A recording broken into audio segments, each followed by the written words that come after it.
Fanatik.com.tr. Son maçlarda hoca hem ikinci toplarla alakalı hem de baskıyla alakalı, ikili mücadeleyle alakalı şikayetlerde bulunmuştu. Bugün biraz farklı bir takım vardı bu anlamda sahada. Bu anlamda takım nasıl değerlendiriyor? Bir de İsmail Yüksek'in performansı damga vurdu. Onunla ilgili yorumu nedir? Teşekkürler.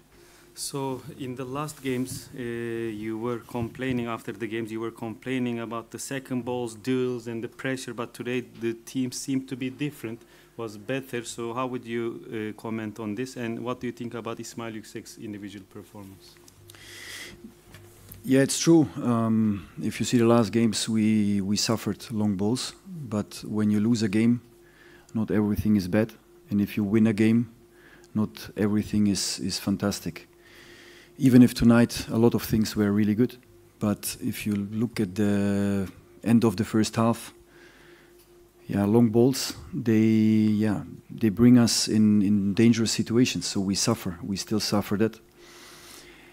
But in general, I think we played controlled. We controlled the first time like I want. It's the first time that I see a team that reminds me of my former clubs, of my former teams. We need time, we need time to continue like this, because tonight I think we had the power, and the power is coming also with the results. Especially after the 1-0, you saw that we had a lot of good situations. But we must play like this also when it's 0-0 or 0-1, because sometimes in football it can happen that you are 0-1 behind. And yeah, Ismail was very good, top.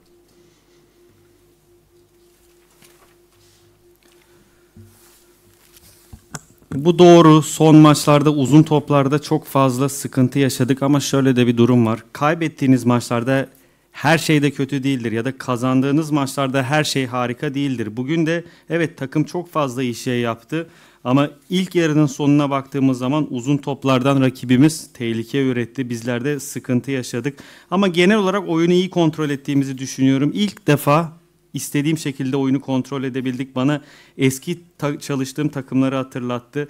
Tabii ki zamana ihtiyacımız var. Bugün takım güç olarak daha üst seviyedeydi. Bu da tabii ki sonuçlarla geliyor. Sonuçlar iyi olunca takımın gücü de artıyor.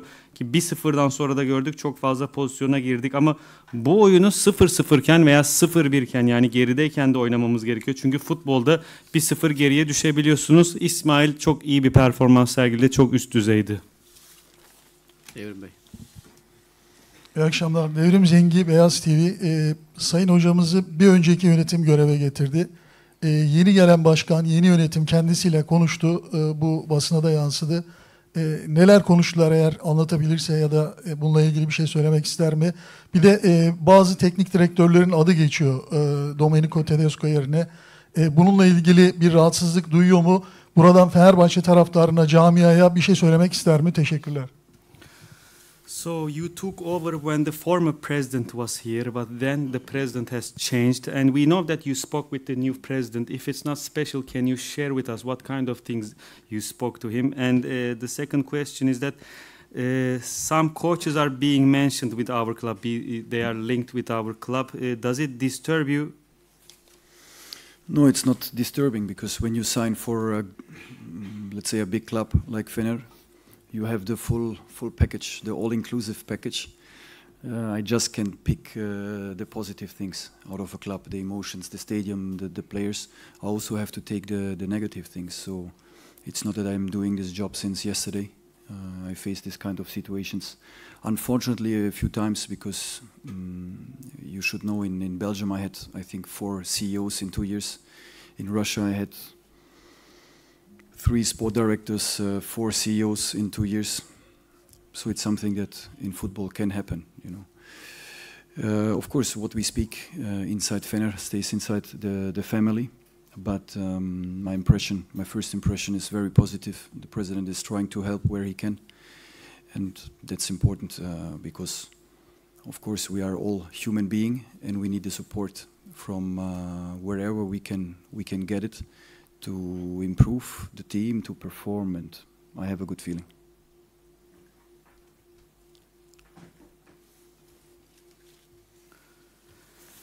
Bu durum beni rahatsız etmiyor. Çünkü Fenerbahçe gibi büyük bir takıma geldiğiniz zaman aslında içinde bulunduğunuz pakete her şey dahildir. Sadece pozitif şeyleri seçemezsiniz. Taraftarlar, güzel atmosfer, stadyum gibi. Tabii ki negatif şeyleri de kabul etmeniz gerekiyor. Ben de bu mesleğe dün başlamadım. Bu tarz durumları maalesef birkaç kere yaşadım. Belçika milli takımında çalışırken 4 farklı CEO ile çalıştım. Rusya'dayken 3 farklı sportif direktör, 4 farklı CEO ile çalıştım 2 yılda. Dolayısıyla futbolda bu tarz şeyler olabiliyor. Biz kendi aramızda ne konuştuk? Bu aile içi mevzular bizim içimizde kalır. Ama ilk izlenimin pozitif olduğunu söyleyebilirim. Çünkü o yardımcı olabileceği her konuda bize yardım etmek istiyor. Ki bu bizler için çok önemli. Çünkü hepimiz insanız ve gelişebilmek için, daha iyi olabilmek için o desteği hissetmeye ihtiyacımız var. Dolayısıyla iyi hislere sahibim. Fatih Emre Arslan Demarke. Hocam tebrikler öncelikle.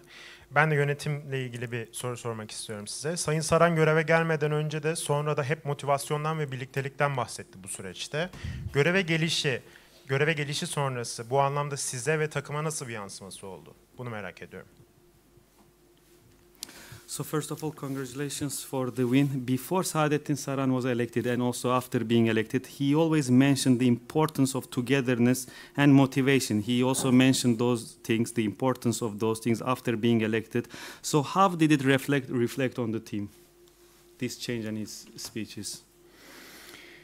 Yeah, it's true. Togetherness is the most important thing in football, because alone you can't play. You can play tennis alone, but not football.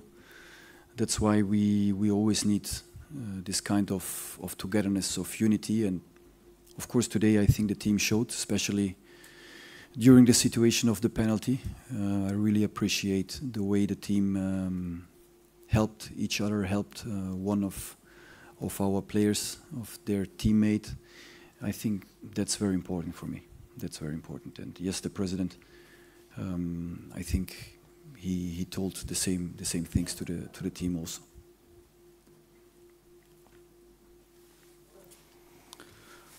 Doğru, birliktelik en önemli şeydir. Çünkü tek başına oynanan bir spor değil futbol. Evet, tenis tek başınıza oynayabilirsiniz ama futbol tek başına oynanan bir spor değil. Dolayısıyla birlikteliğe ve beraberliğe ihtiyacımız var. Bugün de takımın bunu gösterdiğini düşünüyorum. Özellikle penaltı pozisyonunda takımın, bütün oyuncuların takım arkadaşları için göstermiş olduğu yardımdan dolayı onlara minnettarım. Çünkü bu çok önemli. Evet, başkanımız bu bahsettiğiniz şeyleri aynı zamanda oyuncularla konuştuğunda da bizlere söyledi.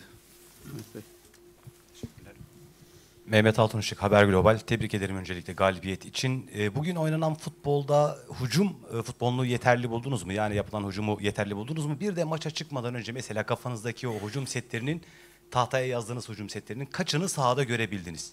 Yeterli bir hücum futbolu var mıydı sizce? So first of all, congratulations for the win. Do you think that the offensive performance of the team was enough today? And how much of the things that you planned offensively was work today? Yeah, of course, if you see the statistics, let's first have a look on the statistic. I think we touched 29 balls inside the opposition box. I think is a number that is good, is okay, is positive, but we must score more goals. We have to score the goals, and I think we had the chances in the first half to score an easy goal, to score let's say a quick goal that is also important to close earlier this kind of games. The longer it is 0-0, the more it is difficult. It's nothing new. I think this is normal. We have a lot of work to do, a lot of work, because it is the first step, but we have a lot of work to do, really, a lot of work. We can play better in the final third, we can play quicker. Sometimes we need to stay calm, especially inside the box. Many times we are in a rush, so we have the feeling that we have to cross early, but there is no need to rush. Sometimes you can control, you can cut back, you can cut inside and play the easy pass. So I think especially the final third, and we had many situations in the final third, we can stay more calm. Yeah.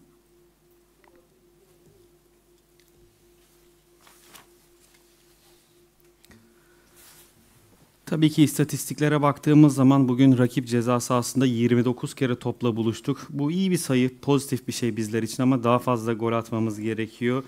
birinci yarıda girmiş olduğumuz pozisyonlar vardı. Kolayca golü bulabileceğimiz pozisyonlar vardı. Erken golü bulabilirdik ki aslında erken gol bulmak da önemlidir. Çünkü maç ne kadar 0-0 devam ederse o kadar zorlaşır. Bu yeni bir bilgi değil bizler için ama hala yapmamız gereken çok şey var. Çok fazla çalışmamız gerekiyor. Yapacak daha çok işimiz var. Bunu ilk adım olarak değerlendirebiliriz ama belirtmiş olduğum gibi daha yapmamız gereken, çalışmamız gereken çok şey var. Daha iyi olabiliriz 3. bölgede, daha çabuk olabiliriz. Bazen ceza sahası içerisinde daha sakin olabiliriz. Bazen o ortayı yapmakta acele edip erken bir orta yapıyoruz. Hiç gerek yokken acele ediyoruz. Bazen sakin kalıp topu tutup veya arkaya çıkartıp veya içeri oynayıp daha basit bir çözüm bulabilirsiniz. Son bölgede çok fazla pozisyon vardı böyle daha sakin olabileceğimiz. Erhan Bey. Erhan Alveroğlu Şok Gazetesi. Tebrik ederim galibiyet için. Hocam Yusuf En-Nesyri'nin ileride topla çok buluşamadığını görüyoruz. Bu sezon başından beri süre gelen bir sıkıntı olarak gözlemledim ben bunu. Bugün de çok fazla isabetsiz orta vardı. Sanırım bir Semedo'nun isabetli ortasında ciddi bir pozisyon oluştu. Genelde Fenerbahçe kenar ortalarıyla rakibi geçmeye, açmaya çalışırken içeride çok az oyuncu oluyor ya da o hedef santrafor Nesri o bölgede olmuyor. Çok fazla deplase olmaya çalışıyor top almak için. Bu konuda fikriniz nedir? Yorumlarınızı merak ediyorum açıkçası. So first of all, congratulations on the win. En-Nesyri, in my opinion, since the beginning of the season, En-Nesyri, in all the matches, En-Nesyri couldn't receive the ball a lot. I think this is a problem. And today the team made a lot of crosses, and most of them were not accurate. Only there was one action when Semedo made an accurate cross and the team created a dangerous chance. So usually Fenerbahçe is trying to make crosses, but inside the box there aren't enough players, in my opinion. And sometimes target man En-Nesyri is not there when you cross the ball. So what is your opinion about it? Yeah, my opinion is the same. My opinion is that in many situations, if you cross, the way you cross is correlated with counterattacks even. You know, you cross, they clear the ball, they win the second ball, and then it's a counter. So it's not just about the men that are inside the box, the question of quantity, how many we want inside the box, but also edge of the box is very important because this kind of balls that you lose inside the box, you have to be there, you know, for counter pressing, for second balls, to recycle the ball, let's say. And I agree, in many situations, that's exactly what your colleague asked. We are in a rush. We have the feeling, okay, now we have to cross, but sometimes when you watch then the video later, you see you had more time, you had more opportunities, more situation where you can play calm. And this is the next step. But I'm already very happy about the step tonight because in many points the team was really good. Possession, control, structure, pushing the pitch, scoring the goals, clean sheet tonight. So many steps forward. But of course you are right. I see it also. Welcome. Ben de sizle aynı fikre sahibim. Aslında pek çok durumda bu ortalar sonrasında da kontra atak olarak dönüyor. Rakipler topu uzaklaştırıyor. İkinci topu alıp kontra atak yapıyorlar. Yani bu ortalar aynı zamanda böyle bir sıkıntı da yaratıyor takımımıza. Rakibin yapmış olduğu kontra ataklara da sebep oluyor. Dolayısıyla ceza sahası içerisinde kaç oyuncumuzun olduğu ne kadar önemliyse aynı zamanda ceza sahası dışındaki oyuncu sayımız da bizler için önemli. Çünkü o seken toplarda, orta yaptıktan sonra seken toplarda orada olmanız gerekiyor. Topu tekrardan kapıp kontra pres yapıp topu tekrardan alıp çevirebilmek için orada olmanız gerekiyor ama size katılıyorum. Bizler çok acele ediyoruz. Bazen orta yapmamıza gerek olmayan durumlarda orta yapıyoruz. Daha sonrasında oyuncularımızla yaptığımız video analizlerde görüyoruz ki aslında oyuncunun o pozisyonda orta yapmasına gerek yok. Yeteri kadar opsiyonu var, yeteri kadar zamanı var. Daha sakin olması gerekiyor ama bu bizler için bir sonraki atmamız gereken adım bu. Ama bugün takımın göstermiş olduğu diğer konulardaki ilerlemelerden mutluyum. Pek çok açıdan bugün iyiydik. Hem sahadaki pozisyonumuz, hem oyunu kontrol etmemiz, hem rakibi geriye itmemiz, aynı zamanda gol yemeden maçı tamamlamamız, goller bulmamız, bunlar benim için güzel adımlardı ama haklısınız, görüşünüze katılıyorum. Dediğiniz şeyi ben de görüyorum. Son soru İrfan Bey. 4 gün önce bir açıklama yapmıştınız. Şu an istediğim seviyeden çok uzakta bir takım var demiştiniz. Takımın başına geleli çok kısa bir zaman oldu. Çok futbolcularla fazla antrenman yapma imkanınız olmadı. Hemen maçlara başladınız. İstediğiniz seviyeye ne zaman gelecek takım? Bir de Fenerbahçe'nin hangi yönlerini geliştirmesi gerekiyor? Sizce hangi noktalarda eksik Fenerbahçe? Bir de orta sahada çok fazla bir rotasyon yaptığınızı görüyoruz. Bir arayış var orta sahada. Bir önceki maçta Semedo, Asensio'yu gördük ama bu maçta da Asensio'yu İsmail Yüksek'i gördük. İsmail Yüksek oynamamıştı. Bunun nedenini de öğrenelim.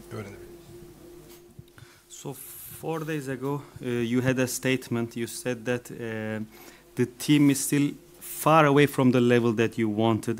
It's been a short while since your arrival, and you didn't have a lot of time to train with the team. But when do you think that the team will reach the level that you want? And what are the things that the team should improve? And second question is that we see that you make a lot of rotation in the midfield. For example, in the previous game, you played with Semedo and Asensio in the middle, and today Asensio and Ismail. So what is the reason behind that, making a lot of rotation in the midfield? The reason is that I was not happy, first of all. Second, power. We play every 3 games. Thursday night you will see what kind of opponent will come here. Machines.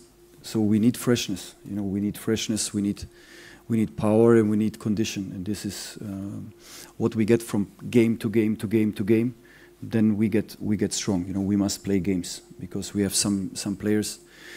They did not have preparation.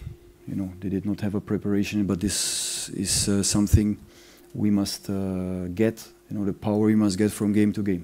It's fact. And of course, in Zagreb it was not a good day, not a good game. I think you always need a reference game. Till now, I had no reference game. I could not say this is the level we want to play. Because till now the games were really, you know, 11 versus 10 against Alanya, 11 versus 10 against Trabzon. Was difficult for us as a staff to have a reference. Tonight we create the reference. This is the first time I think we create a reference game. Rotasyonun birinci sebebi performanslardan mutlu olmamam. İkinci sebebi de takımın ihtiyacı olduğu güç. Çünkü 2 günde bir maç yapıyoruz. Şimdi Perşembe günü, bir sonraki Perşembe günü oynayacağımız takımın da nasıl bir takım olduğunu göreceksiniz. Makine gibi. Dolayısıyla bizim de o tazeliğe ihtiyacımız var, o güce ihtiyacımız var ama gücümüzü de maçları oynayarak kazanacağız. Çünkü bazı oyuncuların hazırlık yapma imkanı olmadı. Ama belirtmiş olduğum gibi maçları oynadıkça güç kazanacağız. Zagreb'teki maç bizim için iyi bir maç değildi. Bizim için iyi bir gün değildi. Sizlerin her zaman bir referans maçını gösterebilmeniz gerekir. Ama ben geldiğimden beri bu referans olarak gösterebileceğimiz bir maç olmamıştı. Evet, bu seviye benim istediğim seviye diye gösterebileceğimiz bir maçımız olmamıştı. Çünkü maçlara baktığınız zaman hem Alanya maçı hem Trabzon maçı 11'e 10 oynanmıştı. Dolayısıyla bizim için zordur referans olarak bir maç göstermek. Ama bugün o referansı ilk defa yaratabildiğimizi düşünüyorum. Teşekkür ediyoruz. İyi akşamlar. İyi akşamlar. Teşekkür.